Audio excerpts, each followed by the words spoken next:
All right. What is up, my dude? Yo. Thank God. I don't know what's going on here, but every once in a while, these damn rascals at Instagram want to just completely throw a wrench in shit. So, but It's all right. thank God. We got it. No problem. All working connected. All right. Sick. Yeah. Dude, first of all, let me say thank you very much for taking the time today. I'm stoked to dig into this stuff, man. I mean, from being involved to recording and the engineering side of everything, that's something that I've always looked up to and aspired on as far as recording as well. So I want to say thank you first and foremost for taking the time, and welcome, my man. I'm stoked to have you on here on Growing on You Live. Yeah, hell yeah. Thank you for having me on. Thanks for everything you've done to support Ohio hardcore the last month. Happy to be here. Yeah, so hell yeah. Hell yeah. Like I was saying, I'm hoping in the next couple of months here too, because there's still shit, even in the time that I've been booking this month too. There's different things that are popping up. Lexan, for example, you had Sour that just dropped, and I'm just like, Jesus Christ. Okay, well, yeah, I've made the joke to a couple friends, but I said I busted my nut early this year. I'm not sure what I'm going to put out the rest of the year. Got a few projects, but yeah, it's been a busy year the first 2 months. Yeah. Okay. Well, I mean, it's a good thing, and the thing is too is, I mean, even on top of like the stuff that you've already put on, the stuff that's been released through the pandemic, you have that opportunity of playing that stuff live. Where I've kind of touched on that with a couple of people. I've had friends that like Bitter Truth. I don't know if you're familiar with them, out of Grand Rapids. They're out of Michigan here, West Michigan band. But talking to them, and I'm like talking to them like, oh man, when are you guys writing new shit? And it's like they just released a new album. They just haven't played any of the stuff live. So it's like, oh, we have to give this a little time. Yeah, I mean that's kind of how a lot of my projects are too. It was like everyone had all this free time the past couple years, and now we're like, all right, let's actually actualize this. Let's play some shows and see what happens. So totally. Yeah. All right, so before we dig into all that, let's take it back a little bit here as far as earlier musical interests, as far as a song, maybe an album or a band that resonated with you, and who was an earlier contributor as far as to your early music influence. Yeah, I guess I got like kind of two. I grew up like on a lot of classic rock and shit like that. It was just getting played in my house or in the car by like my parents and stuff. And for whatever reason, like pretty early on, I kind of latched onto the Doors, and I was like really into Jim Morrison for a long time, and just thought that like he was a really interesting person and a great poet and lyricist. And so I kind of got into the Doors, and from there, I guess I just explored that a little bit more and kind of found other stuff within like this classic rock realm, because I didn't really know other stuff existed yet. So like of everything that I'd heard and of everything that I'd been around up to that point in my life, I really resonated with that band for one reason or another. Okay. Was it something even vocally, or was it something maybe even visually? Like, had you seen like music videos or anything, or seeing him on the cover where you're like, whoa, what is going on here? They just felt very out there. They felt like they were doing their own thing, and their music felt just odd to me. It felt odd while simultaneously like putting out enough hits to like be a relevant band and be on like the radio and VH1 and shit like that, but they had enough like weird stuff if you dug for it, and that's really what appealed to me. It was like the whole persona behind Jim and just like the weirdness of the band, I guess. Totally. I feel like that still is a thing today. All of these years later, that band still has that feel, even though there's been thousands and however many bands that kind of do that same feel. That band is just one of their own and still has their own thing, and it's like it still stands the test of time. So I love that. That was definitely a good one. It's super hard to replicate. I don't think anybody could. I don't know what the four of them were doing, but it worked for them, and it worked for me too. I just thought it was so cool. So. Yeah, totally. Okay. Now through the 90s, the 90s was a time it, provided a variety of possibilities as far as discovering music from crossover routes. You have skate videos, you have video games, movie soundtracks, etc. Different things of the sort, magazines. What comes to mind as far as a song or a band that you discovered from any of the named routes? Yeah, so I was born in '91, so it was kind of young in the 90s, but enough to like keep up. So like I had like magazine subscriptions to like Thrasher and Transworld Skateboarding. And like when Tony Hawk Pro Skater came out, it was like the only thing I ever played and obsessed over. So like, I definitely think all of that stuff contributed to like my musical tastes. Yeah. I don't know which Tony Hawk game it's on, but Police Truck by Dead Kennedys is on one of them. Like it's like the first or the second one. It may be the third, but not the later ones.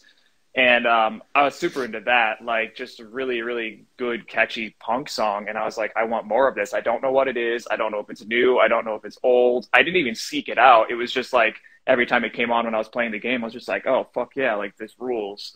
So that kind of led me down like a different rabbit hole where I started to be like, oh, there's more than like Led Zeppelin and CCR and like shit like that, which like still rules, and I love all that stuff. But that's kind of where I found more, you know. And same with like hip hop and stuff. That was in a lot of skate videos. Like I used to like go to Sam Goody and like buy skate DVDs and stuff like that, which turned me on to a lot of music too. So.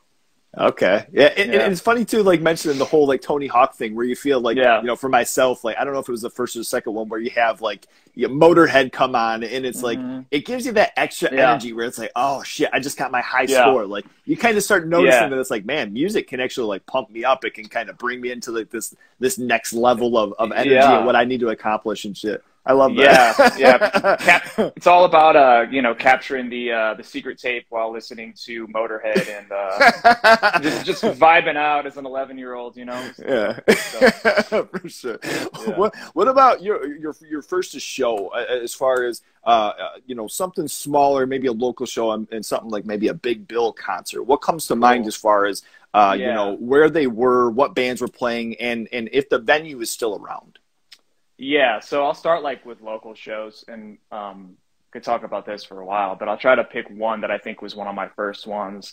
So like 2005, 2006, I was like 14, 15. Like I started going to shows. My mom would drop me off or whatever, and it was all like church venues and shit like that, like metalcore, like Jesus core, like For Today, like everybody wanted to like be the Devil Wears Prada and stuff like that. I think the first one I actually went to was Job for a Cowboy in Niles, Michigan.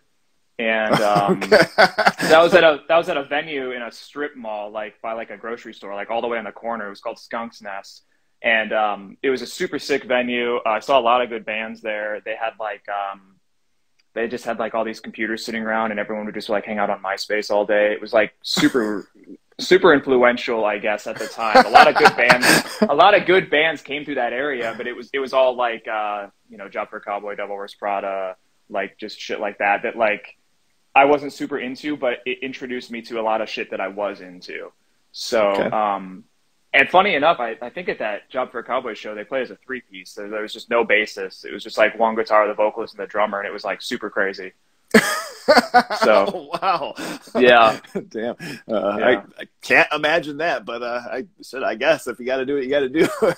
I mean, I might be misremembering that. I don't know, but that's how I remember it. So we'll go with that. I mean, enough noise, you know, every once in a while might cancel out, you know, one member missing. Yeah. So everybody was really just there to hear that one part in Instrument of a Machine, so that's all we cared about. So right. Yeah. Right. Well, what about as far as like a Big Bill concert? What comes to mind as far as something like that? So I'd seen like a lot of like classic rock bands that were still touring and stuff like that. Like, so I'd seen like Styx and like Leonard Skinner and shit like that. But like the first band that I was actually into that I got to go see was in Ypsilanti, Michigan in 9th grade. I saw Taking Back Sunday, Under Oath, and Armor for Sleep at whatever college is there. I don't know which one it is, but we went up for that, and that was in like a huge room, and we were like in the balcony and like sitting down, like it was like a ticketed show. It was like that big. So it felt really weird to me to see those bands like in that environment. So I was like, oh, I gotta like sit here for like Under Oath, but like it was just like huge. Like all that stuff was so big at the time that's like what they were playing. It's crazy. Damn. So the whole room was all sit down? No, they had like the general admission thing, but you know, I'm like 14 years old. I'm not I'm not like hanging out down there. So right. Yeah. Right. So kind of introducing yourself to this and like, do I want to be in the middle of that shit? I'm not quite yet. Yeah. Not sure for Yeah. Okay. Where's the transition come in as far as you know, from interests into getting your first instrument? May it be school or, you know, if it was something early on with the guitar, how does that come about?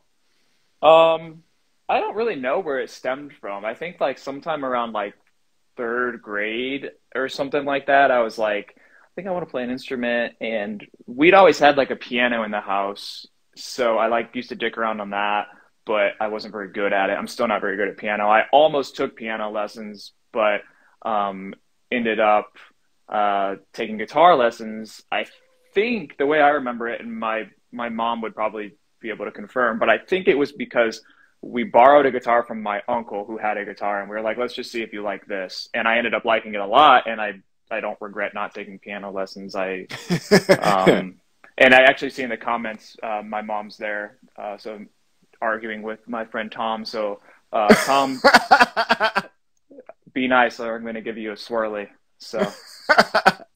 Okay.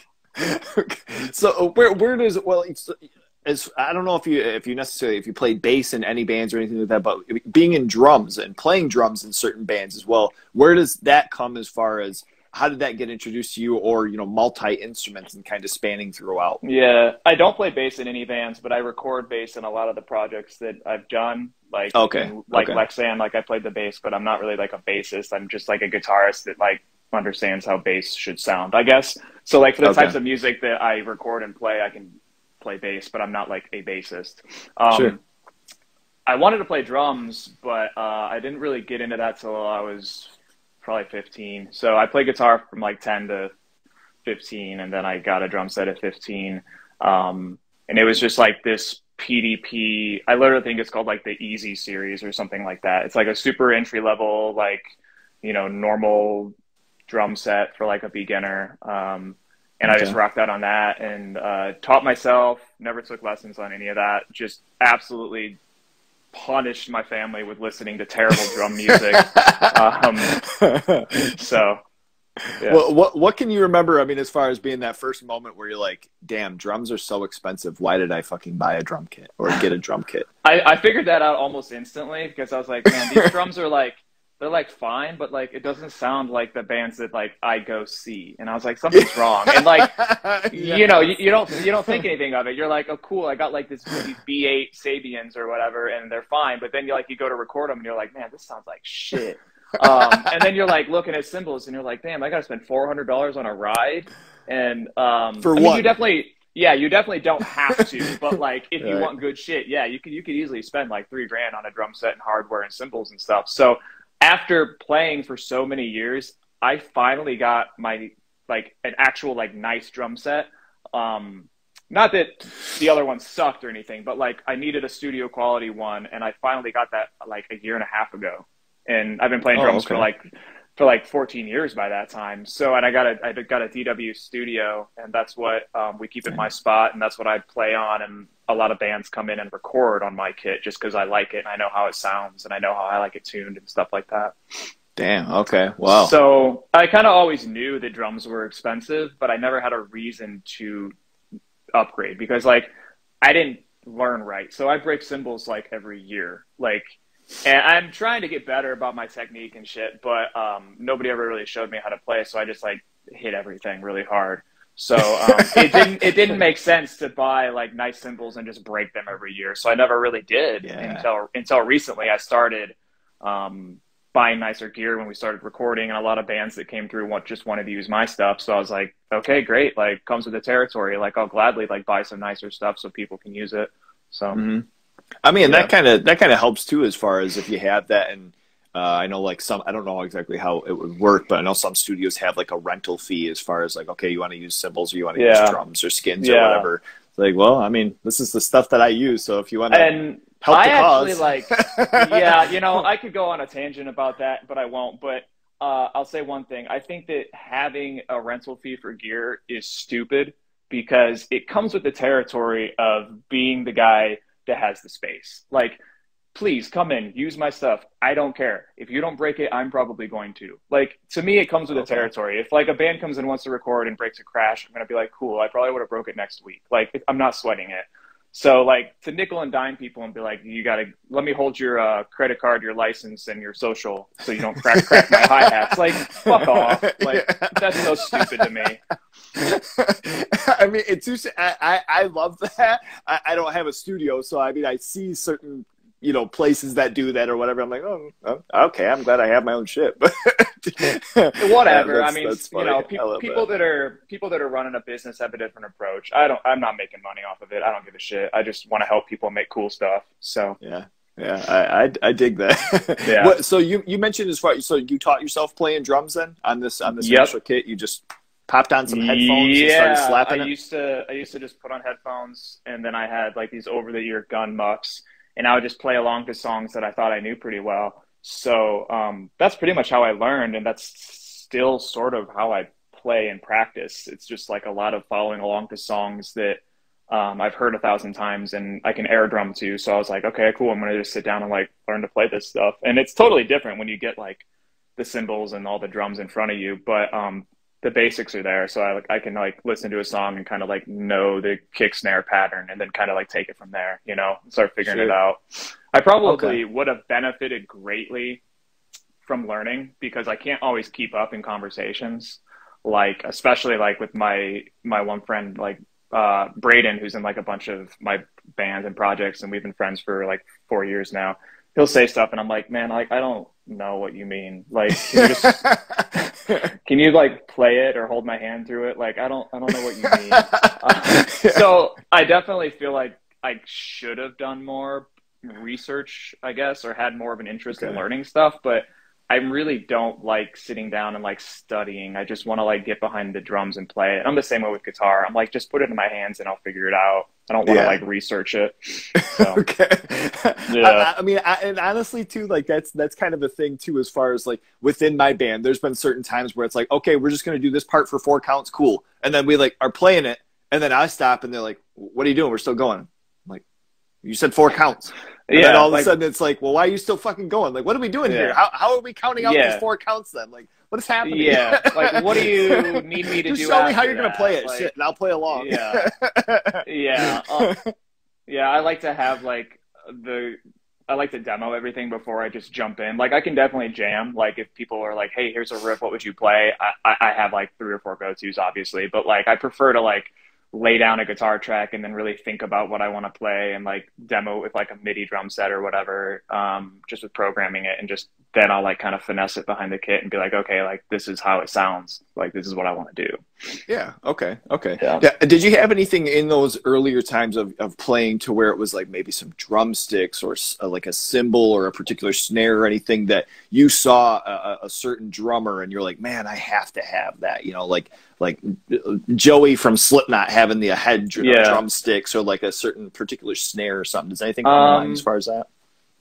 Not really. Like, I guess the closest thing would be like, I bought a Orange County snare just because of Travis Barker. Like, that's the closest thing I can think of.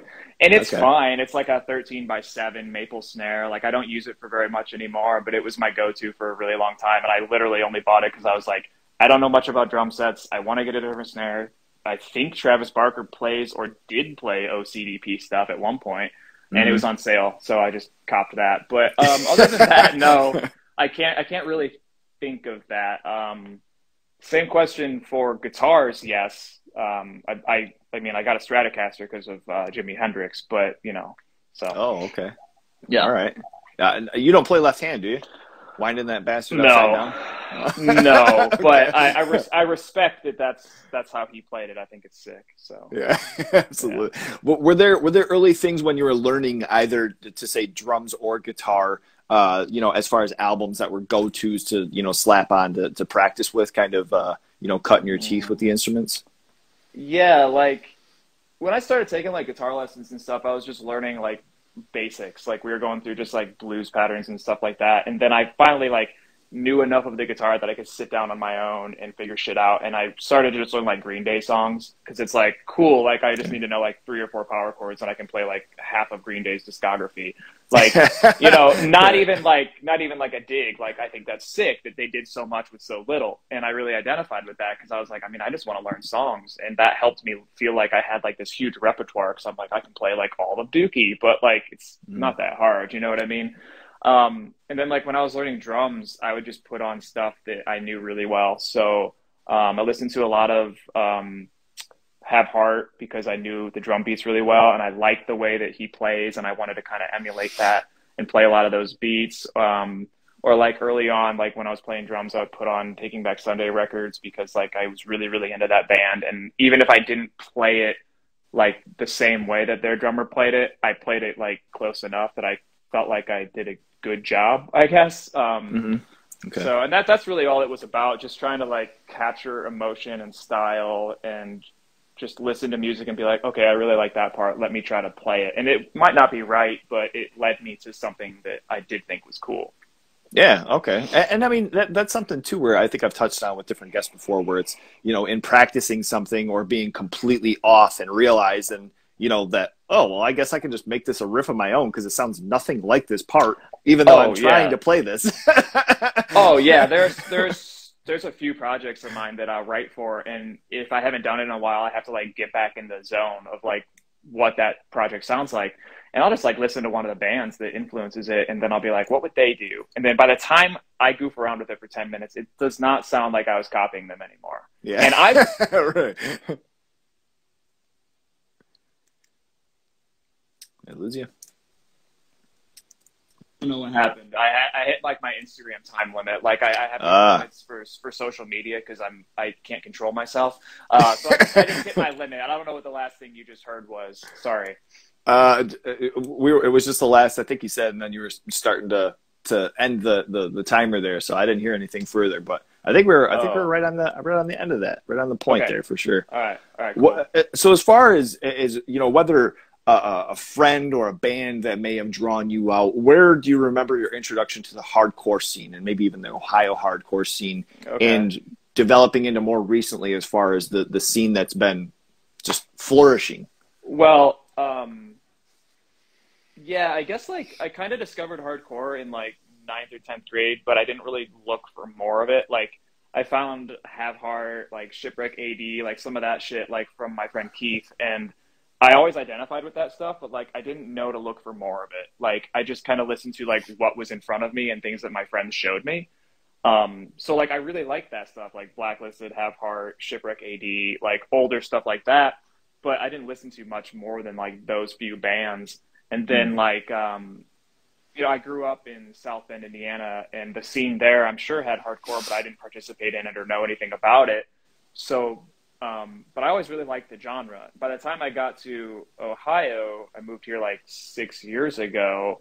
I was like, I think I want to start like a band, but I don't know anybody. Like looked around a bunch. Actually met my good friend Braden off Craigslist. He was like the first person that hit me up that like wasn't an insane person that I didn't want to hang out with. And that worked out really well. And we started writing like some twinkly emo, like stuff like that. And then we were like, we kind of want to take it in a different direction. And we started playing like heavier riffs. And we started doing like, taking influence from more of like the hardcore stuff. And that's kind of when I figured out like, okay, this is sort of my lane. I understand what this is. I can do this really well. And I love it. Mm-hmm. And that's just kind of how I fell into it. After that, it was like, just kind of finally met the right people around here. I'm super thankful and grateful to have the network that I do and all these people to create with, because it's just like they can keep up, and that's what I love. I just love putting a bunch of shit out. Sure. So, okay. So yeah, I guess like the long-winded summary of that is I kind of found it through some people in like 9th or 10th grade, but I didn't really like explore it more until I started playing in bands here. And I was like, okay, like I really do like hardcore, like a lot. So okay. So through that, had there been like a few, like what time range would this have been as far as this is like mid 2000s? Like when I first kind of found it? Yeah. Or even got involved, I should say, as far as playing bands or. Well, I started playing in bands pretty much like as soon as I went to high school, because like I started to meet a bunch of other people that played instruments and liked the same music, and we didn't play hardcore. You know, metalcore was really, really big back then, and I wasn't really that into it. It was like fine, but it was kind of too gimmicky for me. So like I was in a lot of like pop punk bands throughout high school and stuff like that. And, you know, I didn't really start playing hardcore till much later after I moved here. So I didn't start playing hardcore until I got to Ohio. So like 2006 was kind of when I started playing in bands, but they were all like pop punk bands or like emo bands and stuff like that. Yeah. Okay. Yeah. With so as far as the engineering, you know, initially I think I sent this maybe a little bit later too, but I wanted to dig into that first. As far as when in this did that come about? As far as you started to, were you recording little things by, you know, yourself, or did somebody come and reach out and they're like, hey, I know that you've kind of done little things here, or you had like a setup of some sort? How did that come about?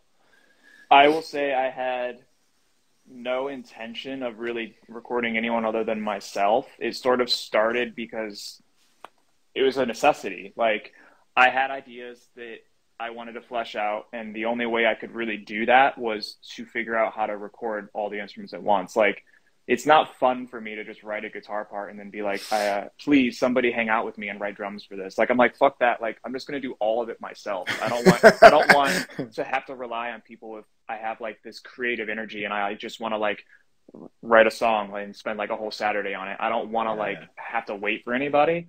So like that's kind of where it originated from. And I was in a band in Indiana that like we used to go record with other people and demo with people. And I was like, man, I'm sick of driving places. I'm sick of spending money. I'm sick of like hanging out with people that just want to like fuck off all day while I pay them. Like, so I was like, I'm just going to learn this, man. Like, it can't be that hard. I think I could get into it. I'm just going to learn it. And like, I had goofed around with GarageBand here and there, like, cause I had like a MacBook laptop and goofed around with GarageBand, but like didn't totally understand it. But I knew it enough to like put a guitar track down and then like play drums with my fingers. And that's kind of where it started. And then I started to just kind of like write my own stuff because like when I was looking for, after I moved to Ohio and I was looking for people to play with, I wanted to have concepts. I wanted to be like, this is what I'm trying to do. Do you like it? And do you want to help me? Cause like, I didn't want to just be like, come over and jam. Like I will never fucking just jam with some random person off the internet. Like, come over and jam is like, I'm going to block you. Like leave me alone. Like I'm not going to, I just won't do it. And I don't mean to sound like a dick, but like, it's not fun. I've done it before and it's like, so like, what do you want to play? Like, what kind of covers do you know? And I'm like, fuck, I want to go home. So like, that's kind of where it came from, was like, nobody was really like able to like just match the energy that I wanted to put into it. Like, I don't know. I just get in these like cycles where I'm like, all I want to do is like write songs and I just want to be able to do all of it by myself. So then I kind of figured out that, okay, there's like a demand for this. Like people like want to record with somebody that like gets this genre. So like right now, like I work with a ton of hardcore and punk bands and I love it because that's like my shit. That's like half of like my preference is like, I just want to work with stuff like that. It's like a huge part of my life. So yeah, I mean, it came out of necessity just from hanging out with people that did it and seeing them do it and being like, I could probably figure this out and then I don't need them anymore.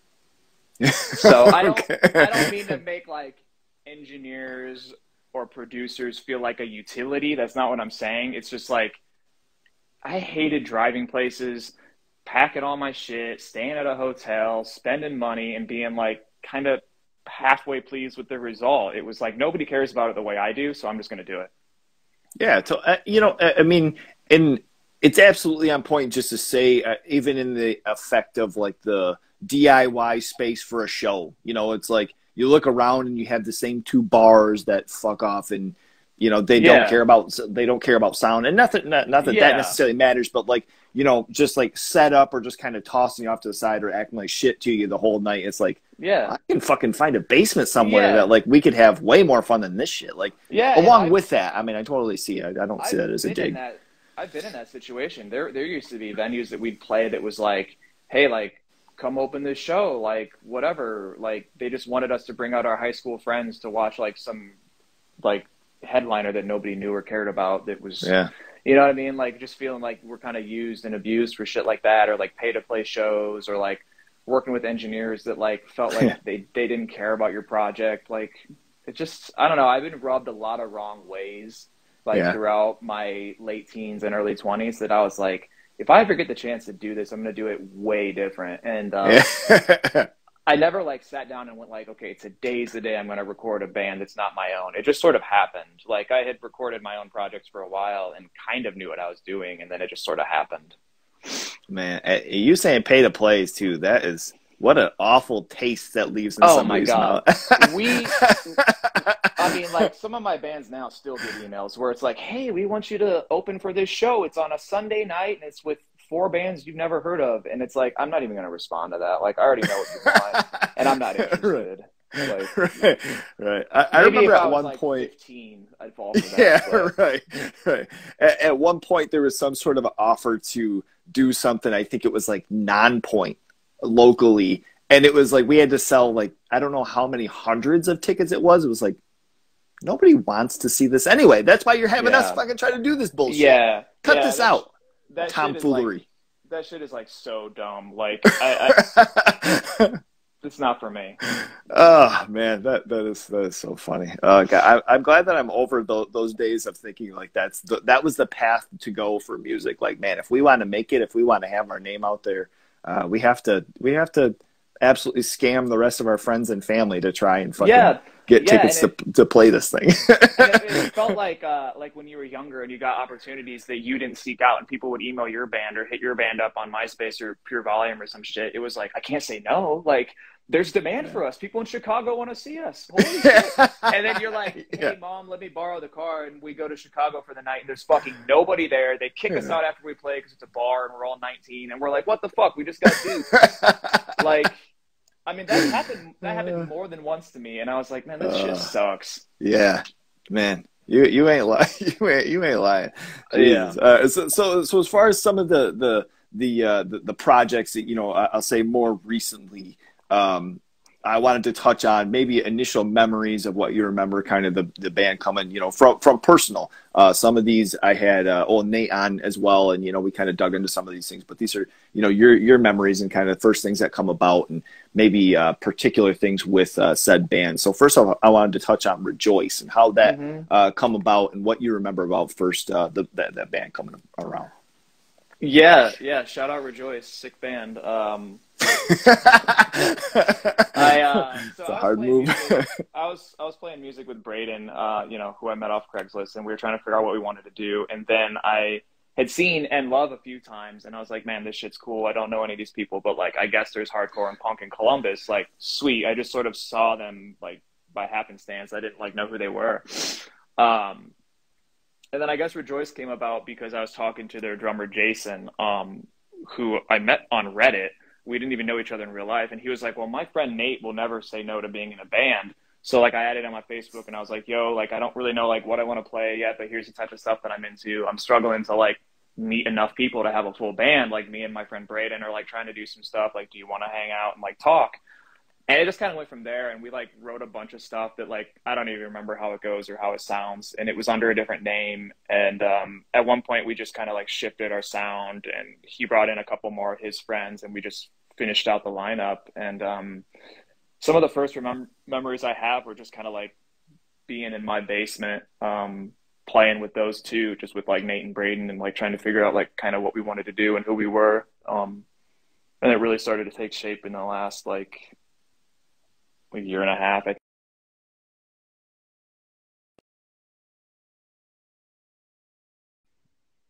Shit. What's up? Now my feed's trying to cut. Oh, word. Sorry about that. Okay, so but you were saying, so like the last year and a half, that's the band's really been taking shape. Yeah, I think that's kind of like where we finally found like our groove and like who we wanted to be, and like stopped. We had like an identity crisis for a while of being like, how do we want to sound? And I think we all just get it now. Everyone's like, okay, this sounds like Rejoice. This doesn't. Like, this riff does. This doesn't. Like, we're very quick to, like, move on from an idea that doesn't feel like us. Whereas before, we probably would have entertained that, like, a lot longer. So I think that's a good indicator that, like, we kind of know who we are now. Yeah. Okay. Yeah. Sick. What about the old SBJ? What can you tell us about that and that first coming around? Your early Yeah. memories with that. That had to have been Nate's idea. And he was, I don't really remember all of the details, but he had a bunch of riffs. We played them together. I think just me and him a few times, and then we kind of like brought Ilya in to play bass, and our friend Evan was going to do vocals. And we practiced a few times with Evan, and he was like screaming and like trying to figure shit out. And then kind of like as a bit, everyone was like, "Oh, Evan should just like sing because he sounds like Eddie Vedder or whatever." And he just started doing it. And Evan is a really, really good singer. His natural voice is great too, but his impressions are outstanding, like top class. So they had to kind of do their work to convince me to get on board with that, because I think singing in hardcore is kind of whack, and I still kind of do. Like, I don't really resonate with that shit. Like, if I want it to be hard and aggressive, I want it to be hard and aggressive.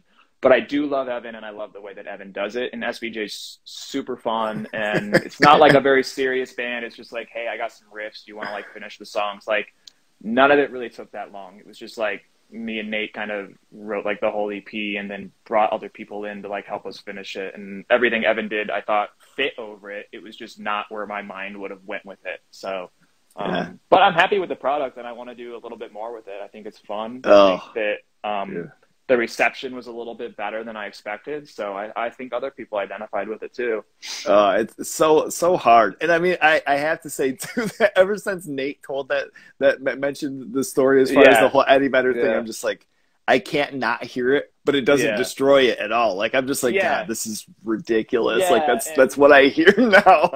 And Evan is a true rocker. Like, when we recorded that, I think he was wearing sunglasses the whole time and like holding the mic stand. like he doesn't half-ass any of it, and you can tell. So that is awesome. Yeah, if you guys are working on something, dude, honestly, like, I've been jamming that shit, and obviously I've mentioned Rejoice too, but SBJ, man, that shit that's sick. I'm absolutely loving that, dude. It's awesome. Well, thank you. I really appreciate hearing that. It's kind of like the Creeper project, where like we don't really do anything with it, and then it's like, hey, you guys want to play a show? And we're like, okay. I think Nate's feeling the itch to maybe write a couple more songs with it, so I'm sure we will. I'm sure we will. Sick. All right, so The Way. What can you tell us about this band here? Yeah, The Way is just me. There's nobody else involved. My friend Joshua did the artwork for it. But other than that, there's nobody else on that project. It was just me. I wanted to do something that was a little more aggressive, a little more loud, a little more brash. I really wanted to do vocals because I hadn't ever done vocals in a band, but I was like, I think I can figure this out. So I just wrote some like punk stuff that kind of ended up being a little bit more punk leaning than hardcore, I think. But I just wanted to do something and have a reason to play every instrument and be like, okay, cool, like, I can do this. It was more like for me and my own sense of like checking it off my list, being like, okay, cool, like I can do this. And it's like a fully fleshed concept. It's not just like this demo that I feel ashamed of and don't want to show anybody. It was just kind of like for me, I guess. And I might do more with it. I might not. I don't know. But it was a really fun project. I like the songs a lot. It came together really, really quick. So that's pretty much everything about The Way. So now, but that kind of morphed into Lexan, right? Or am I thinking of something Sort else? of. No. I wouldn't say that that's wrong. I think a lot of like the same influences are being tapped into for both. Oh, okay. I think that like I've always liked British punk. Like, I got into the Clash very, very early on. Like, loved the Clash. One of my favorite bands. And Dead Kennedys then, I found through Tony Hawk. So like, not a British band, but like another punk band from that same time period. So like the full bar chords, like, some of the goofier vocals, like some of that stuff just found its way into The Way and into Lexan then thusly. Yeah, I would say that they're comparable, but Lexan is like a collaborative thing between like me and Ilya. We were like, we really want to do something that's like a little bit more punk, a little catchier, just kind of dip our toe in the water and figure it out. And it came together like so quick. Like, I wrote all 4 of those songs in like a week, and then I was like, here they are. What do you want to do over them? and he wrote a bunch of lyrics. He had a concept. He came over to my place and like laid down the demo vocals, and we were like, this fucking rocks. Which like, it takes a lot for me to say that about something that like I did, because like I am really busy and I'm in a bunch of bands, but like I don't ever be like, I don't know, I don't ever like think too highly of anything that I do. But like when we were demoing Lexan, I was like, this is fucking cool. Like, okay, like let's do more of that. So sure, okay, yeah. That rule. What about the okay? So as far as the name, The Way, that was one thing that I wanted to ask out of all of these and how that came about as far as titling that. I got no clue. I don't know. I just think of stuff. I just like think of stuff and I put it in a notes app. Like I have a notes app that is like just scrolling of like names for bands, and I write them all in all capital letters, and like it's just like, and it was just one of those, and I was like, this one's cool, it feels good, like I like it, it's catchy. And I just kept it. I was like, this feels right for the music. Like the music was all written first, and I said, I guess I'm just gonna call this one The Way, and it felt fine, and I liked it, and we left it alone. So okay, I might have missed it too, and I apologize if so. But you recorded that as well, right? You did like everything from start to finish, from writing to recording was all everything that you put out. Damn, that's so sick. I did all of that, and that was one of the first projects that I did with like no virtual instruments or any like fancy like plug-in shit. Like it was all just like microphone in front of an amp, like one take on guitar, no punch-ins, one take on drums, no punch-ins. Like that's really my preference. Like I love to do stuff like that and just be like, how does the song sound? Do you know it well enough to play it all the way through? Great, that's what we're doing, because that's how the song goes. And that was kind of an example of just like me trying to figure that out, and then turn that into kind of like a technique that I use to record a lot of bands, like when it makes sense too, you know, when it's the right band. Okay. When you are recording, do you have a preference? I mean, as far as like have an overall like live feeling, everybody playing through, or is it? Do you prefer doing single takes, or how does that work comfortably with you? Yeah, like for drums, like I really do prefer to do a single take if we can, because like there's a few reasons. Like punching in and out as the engineer sucks, because there's always like cymbals ringing. There's always some weird shit happening. It like doesn't mesh well, and you can tell that somebody punched in unless you like are a really good drummer and a really good engineer. And I'm not claiming to be either of those things. So I'm always like, do you know the song well enough that you can play it like 99% of the way through and like maybe fuck up once or twice? Because if you fuck up a little, I'll fix it. But if you fuck up a lot, I don't really want to fix it. Like, I don't know. I don't like really quantizing things or like screwing around with editing like takes to the grid. Like I don't want to do that stuff. It's not fun. I don't think that that's what I got into mixing to do. And maybe people would tell me that's just an essential part of it, but I'd say, fuck you, I taught myself. So yeah, like recording things all the way through. This is my process. Yeah, this is what works. This is what works for me, and that's great. You can do whatever works for you. You can go fucking do your thing. But recording drums all the way through is almost always what I do. I will punch in here and there if we have to, and if the section makes sense. If we're not gonna have like a mess on our hands from doing it, then we can punch in. Guitar is always like, okay, let's play this verse and just focus on the verse, and then we'll punch in the chorus, and then we'll punch in the bridge. Like, unless it makes sense to play it all the way through, we will. But a lot of the time, like the guitar, there's enough subtle nuances happening that if we do record the whole thing, I might not catch some of the mistakes. So I'll be like, let's just focus on like this 15 seconds and then this 15 seconds and kind of punch in and out there. Same with bass, same with vocals. Vocals is almost kind of like however it's parceled out by the vocalist, you know. Whether it's like, let's do this phrase of 5 or 6 words, or whether it's 10 words, or like, just kind of depends. Like, I think sometimes like longer sections can sound really, really good if you record the vocalist doing like a long part without any breaks, because maybe that's what you want, like emotionally, aesthetically, like if that's what we want, then that's what we're going to do. But my biggest thing is like, we're going to do the drums almost all the way through every time. Okay. Yeah. It's funny too. I mean, as far as being a drummer yourself, and I guess kind of thinking of it of like being a drummer and then trying to record somebody, is the frustration in some of those things that of what you're hearing from actually playing and being like, okay, this isn't right. Yeah. or you're going to try and there's like ringing going on or something. It's like, oh my God, how did this happen? So I like didn't really know what I was doing for a very long time, and I still barely know what I'm doing. I know enough to like make decent records and shit, but like I used to be like, okay, cool, like let's punch in that chorus, and then we'd try it, and I'd be like, this sounds like a completely different like person, a completely different moment in time, like. You know what I mean? Like, I feel like when you start parceling out the drum set like that, it sounds like you did that. And I don't know. I just want to record like the most natural takes that I can and really capture like who the band is and then make that sound better. I don't want to be like, I don't know, man, at like measure 116.5, you like kind of fucked up. Like if, you know what I mean? Like if the drummer's a little late, but everybody follows the drummer and then they all get back on, I'm like, great, that's perfect. Like that's how a band sounds live. That's how so many bands sound. Like I don't care about the metronome. If you can like mostly follow it and then get off together and get back on together, I don't care. Perfect. We'll leave it. So yeah, okay. But go ahead. I was just gonna say I also recognize that works for the genres that I record. And there's a lot of genres where that wouldn't fly. But I just don't want to work in those genres. Perfect. So, yeah. I love that. Yeah, that's good. what about Circus? So we had the goofball Bozo on yesterday. Yeah, the old rascal. An absolute rascal. I don't know what to say about it, other than I don't know how you guys get anything accomplished. But in the most a complimentary way. I understand. How has it been as far as writing some of that stuff and trying to get some songs together with the band? Bozo is probably the best boss I've ever had. Doesn't yell outside of holding a microphone. Very calm, very collected. Makes a lot of balloon animals in the background. Sure.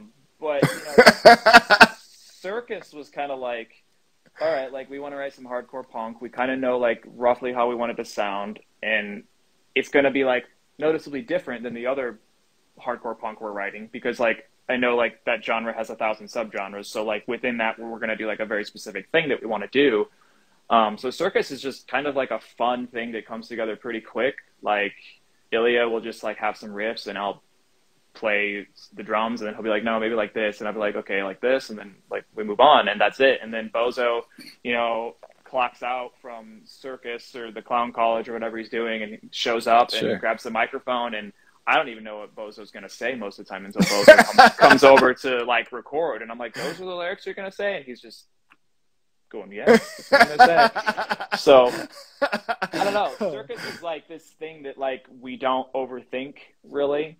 It just sort of happens and we barely change things. We'll like write a whole song and be like, yep, that's it. Oh, so man. I love that. It's a fun one. It's a weird one. I don't know how much else I'm allowed to say because Bozo made me sign a couple documents before we did this. But yeah, non-disclosure agreements. I completely understand it. Yeah, probably just leave it at that. Okay. All right. Yeah, absolutely too. And if we need to, I can go back and I can edit these things for YouTube. I don't need copyright infringements. You know what I'm saying? We'll check into it. I'll get a hold of the management and we'll flush those things out.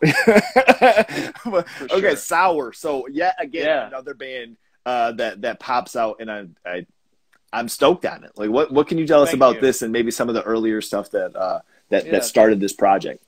Well, thanks. I'm glad you're stoked on it and taking the time to ask about all these projects. Sour was another one that was just kind of born from a Nate's brain. We knew that we wanted our friend Jeff to do the vocals. We kind of figured I would just play drums because, that's just kind of the dynamic between me and Nate. I end up playing drums on a lot of the stuff he wants to write, which is great. I love doing it. But we had written some stuff kind of as I don't know, that sounded a little different. We were trying to figure out like what we wanted to do, scrapped a bunch of shit, and then kind of rewrote it and kind of said like, okay, where are we at here now? And who are we? And it probably wasn't until I think that's the second song on the EP that starts with like the drum intro, like the floor tom thing. And it's got like the two different guitar solos in it. Like once we kind of like locked that one in, we were like, okay, we know how to approach all the other demos we had and all the other songs we had. And we just kind of like filtered them through that lens.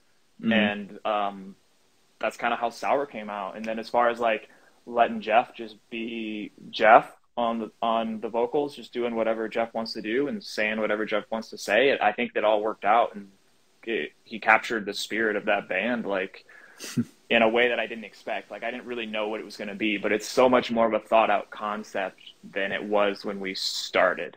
And I think that's just for the better, obviously. Sure. With having these different projects and having different things as far as your drum approach to these, is there anything that, you know, when you initially like write a track or write a song or something comes to mind where it's like, I've done this fill or I've done this part, maybe I want to change this up a little bit as far as maybe like a different bass pattern or something kind of to bring, maybe I want to play a little more bell to this, or are there, do you have, you know, those things in mind when you're approaching writing stuff? Yeah, definitely. Like when we were doing Sour, I knew that I couldn't just play drums like I usually do because the band needed like a little more embellishment. And there's some fills that I did on there that I think are pretty sick that I wouldn't have written in any of my other projects. Like a lot of hardcore, a lot of punk are like some of the same beats, you know, but I try to find different ways to switch them up. Like, you know, Sour uses like more interesting beats, a lot more reliant on toms. Like some of my other bands are more like toms are like fills or accentuators, but there's like actual like long tom parts in the Sour stuff. Or like one of the songs I incorporated is sort of like this dancey thing that kind of like goes back and forth between like the floor tom, the hi-hat, and the snare, just kind of like a type thing. Like and there's like tambourine in a spot, so I tried to like do a little more than I normally do without making it feel like over the top. So but yeah, it is hard to like make sure that all the different projects sound different enough, you know. That is kind of difficult sometimes. Yeah, well, I can imagine too, because I mean, it's the thing where you have the same kind of key ingredients, you know, as far as people and writing and different things like that. Where you know, in a sense, it kind of feels like there would be a little bit of a blend, but each thing that keeps on popping up, I'm like, what the fuck? Like this all sounds like different people, you know, presenting a whole different thing. Here's 4 guys that, oh, we're just trying to make a band. It's like, well, we just so happen to have 6 others too. So it's totally sick. I love that.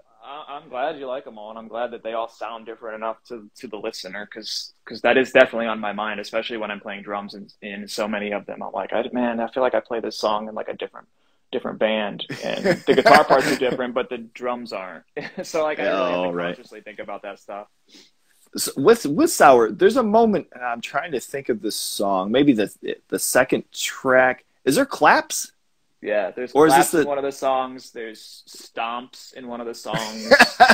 There's tambourine. There's piano. Like we did a little bit more than we would have on any other of like the hardcore bands that any of us worked on. We really knew we could venture a little farther from the main path with this one, and it would work. And even with Jeff's vocals, like he would lay down like what he wanted to do, and then he was like, okay, I'm just going to like do something else now. I'm going to improvise. And I was like, I don't really know what you mean, because nobody's ever asked me to do that. So we'd like keep his main vocal, and then I'd get another track and just play it. And he'd just be like, yeah, fuck. And like, just say shit like that. And I was like, okay, that's kind of cool. Like I've never done that in a hardcore band before. But it felt like we had like a main vocalist, and then we had like a hype man like within the band. And I was once I realized what he was doing, I was like, okay, this is cool. Like we need more of that. Yeah. Well, I mean, it's cool until you go to do it live, and they're telling you that you have to do the hypes, and you're like, yeah, I'm already trying to keep the beat. Somebody else is gonna have to handle that stuff. Yeah, I got to play the dance beat. I got the tambourine. I got too much going on. Yeah. Right. Yeah. Right. Oh god. So as far as within your time recording, is there anything that comes to mind as far as maybe an accident or something where you're like, oh, I completely fucked this up, and you go to listen back and you're like, whoa, this actually is sick, and maybe something that you've been able to use, you know, in the arsenal of recording and not having everything, you know, be a similar approach. Anything come to mind with that? I mean, I definitely messed stuff up. There was definitely like a lot of growing pains like throughout. And I guess the one thing I can think of, if it was like a mistake that became something that I learned from that influenced what I do now, the first band that like wasn't like a band I was a member in that I recorded was Holy Kiss, which was Nate and a bunch of other friends from the area that he introduced me to. And for whatever reason, I don't really know. I think I decided, I was like, well, we'll just like record all your guitars direct in, and then we'll like reamp them. And I decided through that process that I don't like reamping.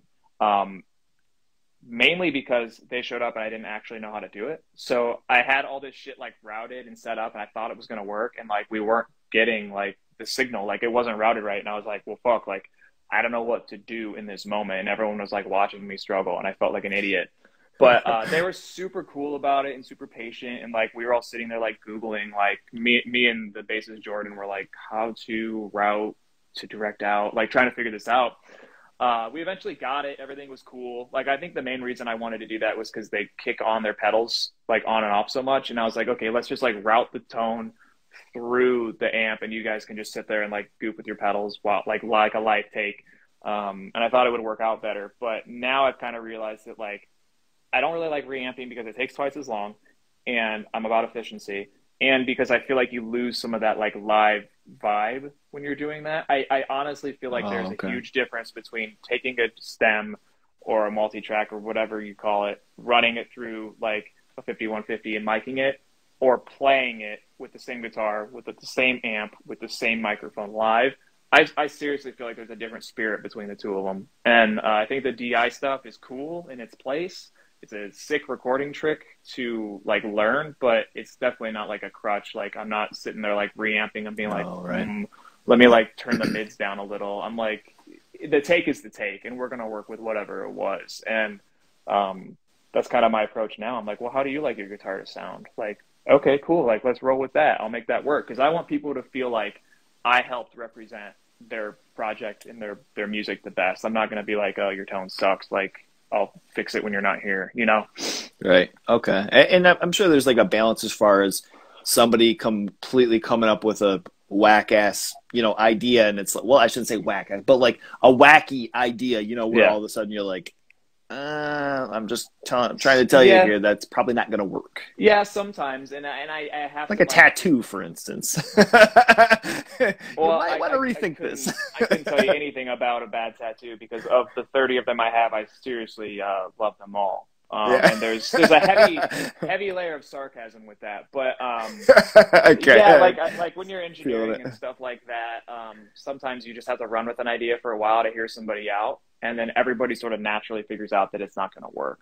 I've kind of figured out that I don't really need to speak up that much and be like, let's not do that. Like, I'll be like, cool, like, let's try it. And we'll work on it for like 20 or 30 minutes. And everybody kind of goes, nah, like, we're over it. We don't want to do that. And I'm like, great, because like that was kind of going to be my conclusion anyway. But I didn't want to just be the guy that says, don't try it. Like, sure, we can try whatever you want. But like, if it's been an hour and you can't play it and it doesn't sound good, then I might say something. But I'm not going to like, tell you no, like let's explore it, let's see what happens, because cool stuff does come out of those moments.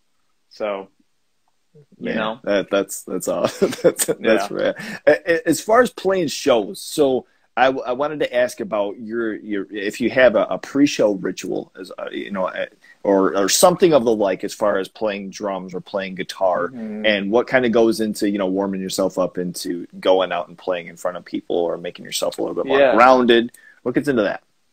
I don't really have an issue with like performing or feeling like I need like a ritual, but I got like a couple quirks. Like I won't drum in pants. Like I'll like wear jeans like at practice or whatever, but if we're playing a show, I'm going to change. Like I don't want to wear pants when I'm drumming ever. I hate it usually. And I guess like when setting up drums, like if everything is like a little bit like off, like even like a centimeter from how I normally play, I feel like shit, and I'm like, oh, I can't play the rest of the set. I got to fix my cymbals. Like, my bell isn't where my bell usually is, and my muscle memory's throwing me off. And then, like, I get really in my head, and then I screw up the songs. So I guess I spend a lot of time, like, setting the cymbals up where I like them, because a lot of the time when I'm playing the drums for a show, I kind of just, my brain goes off. Like, I don't really think about it anymore. So if things aren't where I need them to be, I might, like, just start messing up. Like I might like go to do a fill and be like, oh man, like my tom was like a little bit lower than it usually is, and that felt bad. So I guess like, and I'm sure like you can relate as a drummer that the gigs, like playing on somebody else's kit or using somebody else's gear, or like setting your drums up like really, really fast and then being like, oh man, like everything feels wrong and it just sucks. Like I don't have that with guitar. Like I'll play anybody's setup. I don't give a shit. Like, I'll play whatever and have a great time. But like, other drum sets are weird to me, and I don't always have a great time with that. Yeah. You know, I think the balance is like sometimes the frustration of having to like readjust things is kind of one thing, but over the years, I feel like the setup and teardown of drums is just like, I don't want to play drums anymore. I don't know if that's a mutual thing, but I'm just like, Jesus. Like, I don't want to seem like I'm like some big rock star by any means. Like, I don't want other people setting up my shit, but it's like, God, this sucks. No, I know what you mean. Like, drummers certainly have like the biggest burden to carry, I guess, with setting up. It takes them the longest amount of time, and everybody else is usually ready to go a lot quicker. But at least a lot of the shows we play in Ohio or throughout the scenes that I play in, we usually try to backline a kit, and it's usually from somebody that I know. It's like a decent kit, like it's set up similarly to how I play, and it's usually no issue. But there have been situations where it's like, oh, just like use the headliner's kit, and like you show up and you think like, oh, it's the headliner, it's going to be a cool kit, and it is like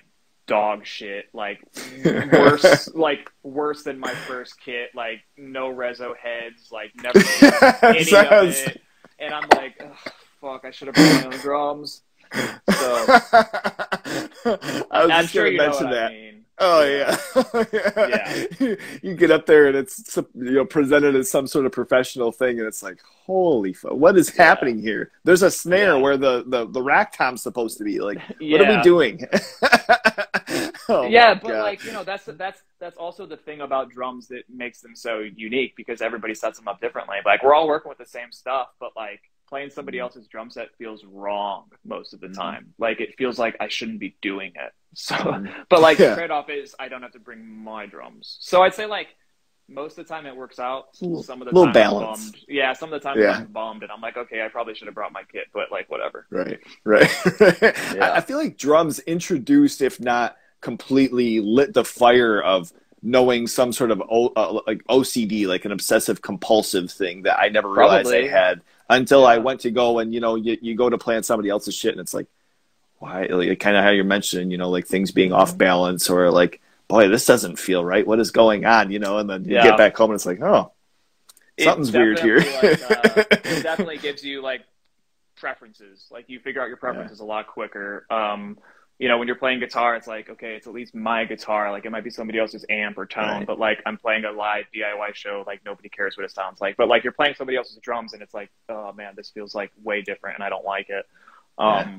But I'm very thankful for everybody that's ever let me borrow a kit or set up a kit and said I can play on it. Like, the efficiency of that setup, like just for the whole night, is really great, and the whole reason we can do changeover a lot quicker. So I think it's a good trade-off. Like, I can usually power through it, but there have been a few times I can recall being like, I really shouldn't have trusted what that person I don't know said. I should have brought my own drum set.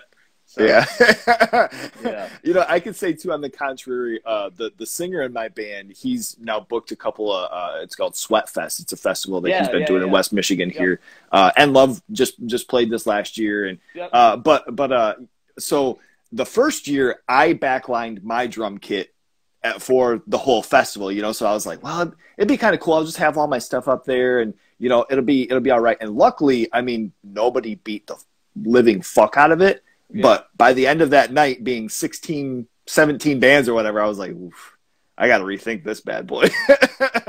It's already a 69, you know, and I'm like, I might want to reevaluate my decision for next time. You know, in the perfect world, I'd have two kits. I'd have like the one that never leaves my practice spot, and I'd have one that I gig with, but I don't. I just have the one, and I take it out when I need to. Do what you got to do. Yeah, for sure.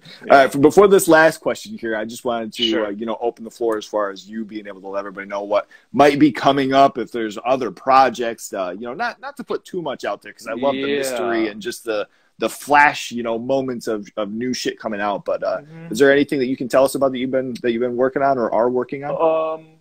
Yeah, I mean, Rejoice is working on a split with another band. Slowly making progress on EP2, so that'll be cool. Might do a couple tracks with SBJ. I'd like to get back into Skinwalker, because we haven't revisited that in a while, but we do have like a 4 or 5 song EP just kind of like chilling in our Dropbox that is kind of ready to go whenever, but we just haven't picked it back up lately. Circus is probably going to have our 7-inch out this year, I think. So probably most of the bands will have something out this year. So even if it's like 1 or 2 more songs each, like I'm sure we'll sneak a bunch of stuff into the rest of this year. So I don't have plans to do anything new. I think I'm kind of at capacity for the moment, and I'm content with that. But yeah, between the 5 or 6 of them, I think there's going to be quite a bit of new stuff coming. So dang, man, that's so sick. That's awesome. I like I say, I love hearing all of these things. And I love seeing all the new projects that have been popping up and the things that you have been involved with. And I've really loved deep diving into this stuff even more. And I have to have more of you cats on and make my way down to Ohio one of these days for some of these shows that are coming up too. Are you playing at any of these? No. What? Are you playing, or do you do like a lot? I know I saw the Circus set that you guys had played, but do you play a lot live with bands, or are there other bands that you end up having someone fill in for drums or guitar? No, I play everything that we book. So like there's some Rejoice stuff happening in March. There's a SBJ show in Columbus on the 5th of March, and that's going to have SBJ, Slug, Prevention from Illinois, and a couple other bands that I'm probably forgetting, but I can't keep track of all the show flyers all the time. Sour was supposed to play in Cleveland, but that got canned, so we're trying to figure out when our debut show will be for that. Rejoice is going to be doing like some stuff. April should be pretty busy. SBJ's just got the one show coming up. Lexan's got nothing booked, but I'm sure we're going to do something. And then, I don't really know what we're doing with Circus until Bozo tells me the week of, and he says, I need you here at this time. And I just show up. I just show up with my little unicycle and we dig it out. So, yeah. I imagine it's like a Post-it note of some sort, or maybe a note with like a bloody pin tack that's up to your front door and just gives you a date and maybe some coordinates or something. This my imagination running. Yeah, his assistant will email me and be like, check your mail. We sent you a letter about upcoming shows, and I'll go to my mail and just does like honk, and I'm like, what the fuck? Where do you want me to go? Like, what do you need me to do? Or I'm not going to be there. Like, so he's a rat. He's just a rascal, So. Oh God! All right. For this last question here, hypothetically, let's say we have something like a new Tony Hawk game coming out, and they say, "Look, man, you can put any one song that's your favorite of any of these bands that we covered today on this soundtrack." Like we're gonna start bands? with, yep. So we have Rejoice, SBJ, Skinwalker, Circus, Sour, and Lexan. So first of all, with Rejoice, what one track would you put on this soundtrack for motherfuckers to just shred to? To shred to, probably like Rejoice. Prisoner of the Divine Mind, because that is like the shreddier song. There's a lot of like chord changes, a lot of energy in that song. I'm gonna find the secret tape with that one. Yeah. I think that one would encourage that. And they're all like right around the perfect time for like a traditional Tony Hawk session, because I think that you have like 2 minutes to do like a challenge or whatever, and that we do not write long songs at all. So like they're perfect for that. So perfect. Okay. SBJ, what will we have for that? Your personal favorite? Probably like. You can just pick them all. Shit, that's what I'd say. It's hard for me because I since I write the songs and record them, I think of everything as song 1, 2, 3, or 4. I like don't even know the names half the time. So here I am, same way. It's not a disrespect. Yeah, song 3, Drawn, Quartered, and Hung. Oh that one has like a really killer 2-step at the end, and like there's a sick vocal break, and then we all come back in kind of one by one. And I think there's a Blade Runner quote in that too. We put a Blade Runner quote in one of the songs. I think it's that one. So probably is that what that song. is? I think so. Yeah. I think Evan picked it out. Okay. Evan sent me an email with a bunch of samples and was like, put this one here, put this one here. And I didn't know what all of them were, but I think that one's from Blade Runner. Oh, damn. That rules. Yeah. I love that. All right, Skinwalker. What about that? What about that bad boy? What would you slap on this soundtrack? Probably the first song, which is 1,000 Lives. Yes. That one just has more energy, I guess. I think Valley of Roses is a stronger song, and I like that one a lot more. It's a lot more melodic, a lot more of like a actual like death metal feel. But I think that 1,000 Lives really like crosses that barrier of where Braden and I were coming from, being like in hardcore bands and now like transitioning to like writing metal and death metal. That one's just got like a really cool outro and a couple other spots that just kind of make me lose my mind in a good way. So right. Probably that one. Circus. What about that? Man, that one's probably like Feeding Them Glue. I really like that song. I think that like that was kind of going back to like trying to keep drum parts different. That was one where I actually had to like really sit there and think about what I was going to do, because I was like, my instincts are to just copy every other Circus song, and I'm going to have to like change it a little bit. So I think that one has a lot of energy.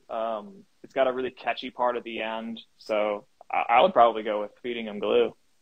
Totally. I love that. And the lyrics in that too, like that's a whole other thing. I mean, at some point, you know, I'm going to have to have you guys on maybe as a whole and see if I can get anything else. But yeah, that I love it. I love it. Sour. Yeah.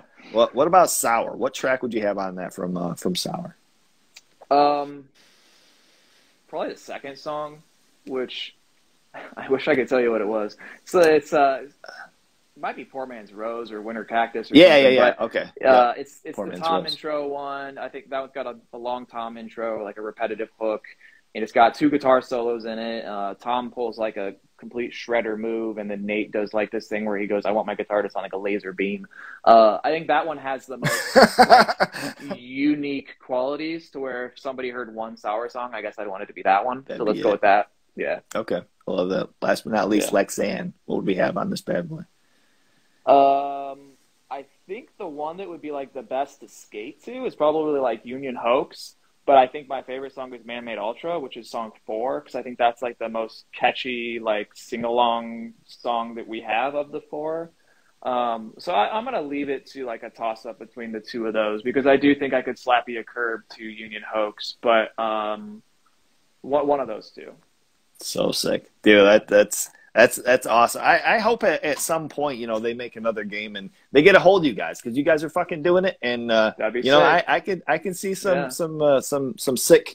I don't know what kind of levels they would have, or if they would have something radical around you guys, that you have some sort of skate parks that you could do something as a Ohio level. But you guys would have to be there sick, for sure. Man. Skate naked or something like that. There's a ton of stuff. And just outside of like the Ohio like typical characters, there's like a ton of good punk coming out that could be all over those games, and just bring like a whole new generation of like 13-year-olds into like this scene. You know, there's like Chubby and the Gang and like the Chisel and all that shit. Like, I mean, like that would fit in perfectly on one of those games.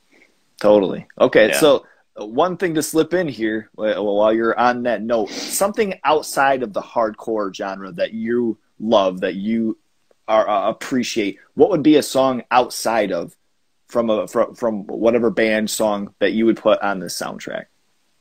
Last but not least. Okay. Outside of hardcore. Outside of hardcore, on a Tony Hawk song or a Tony Hawk.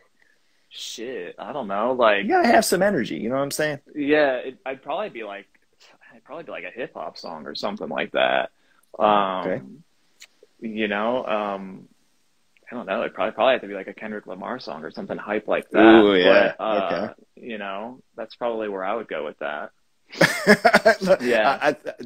I for whatever reason was watching the Super Bowl, and I wanted that whole halftime show Kendrick Lamar. So you mentioning that.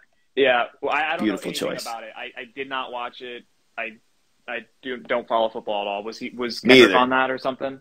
Yeah, and he was sick. Okay. I'm not really sure. I guess it was a West Coast thing or something like that, even though Eminem was there and 50 Cent was there. But Kendrick Lamar had a spot, and it was very sick. I love that dude. I love his work too. So for sure. Love it. Yeah. All right, man. This has been absolutely awesome. Thank you very, very much. If anybody, you know, tuned in a little bit late, these are going to be edited. I'll have them up on YouTube this next month here. Have a little marathon, you know, with all the Ohio cats. And I appreciate the time, man. Thank you very much for the stories. Yeah, likewise. I appreciate you having me on, having everybody else on from Ohio, and helping like shine some light on what's going on here. So, and there's a lot more. I don't want anyone listening to think that it's like the 6 or 7 bands that have been mentioned throughout February. Like, there's a lot of other shit going on. So if you want to do another segment, I can help you put some stuff together. So hell yeah, absolutely. I'll be in touch too, because there's a couple of other things I have in mind for the coming months as well. So okay, cool. Yeah, for sure, man. All right, cool. You need this to has been do awesome. Not to blow up your spot if this was your idea, but you need to do a lo-fi horror guy mixtape or something. You know? I've never thought of it. I'm just saying. I'm just saying. Mean, that would be sick. I don't know the routes, but I guess we'll be talking, my man. Alrighty. Cool. Talk to Bozo about that one. So. Okay. All right. Awesome, dude. Thank you very, very much once again. This has been fucking awesome. I appreciate it, and we'll keep in touch, my man. Cool. Yeah. Thank you. Maybe we'll play together eventually. We'll come up there or something. So I keep hollering at all you motherfuckers. So at one point or another, it's gonna happen. It's not gonna be a choice of yours. You can sit through. You know, we're gonna go. Well, if one band's coming, we're just gonna bring all of them, and it'll be like we'll only need to bring 2 additional people, and we'll have like the whole 6 bands there or whatever. So right. You'll get all of us. Right. Well, I mentioned something. Apparently we got Bozo in here. He just pops up. Now I see what you mean. Know. It just doesn't. It just shows up and commands doesn't people. End. I have no idea. Oh well, as far as that, I think I had mentioned something to Nate when I'd had him on, and he was like, "Yeah, you know, we've been talking about something of the sorts of doing kind of like a Ohio tour type thing where you have, you know, you guys going." And I was like, let's book something in Michigan. I would absolutely love that. So I'd be so sick, man. I haven't played in Michigan in many years, so I'd come back through. Yeah, be cool. Got to do it. Do it. Awesome. Yep. All right, man. Well, you take care and stay healthy and stay safe. Have a good night, my man. Yeah, you too. Thanks again. We'll see you. All right. See ya. All right. Bye. He's a lo-fi horror guy. Yeah, he's kind of a guy, but he is so lo-fi a horror guy. Yeah. Lo-fi horror guy has been recorded in front of a live studio audience.